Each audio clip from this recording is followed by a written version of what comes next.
Почему я решил сегодня сделать такую небольшую распаковку? Вот, я взял в таком формате. Вот.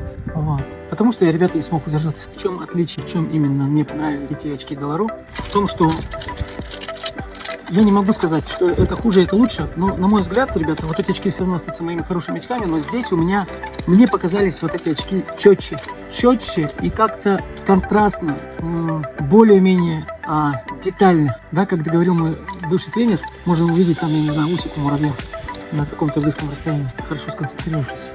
Очки пила не дают. Но вот эти очки, я просто был в шоке, ребята. Я просто одел, я 2 года назад видел, что вот ребята ходят в таких стрекозах. Ну, похоже на стрекозу, да, ребята?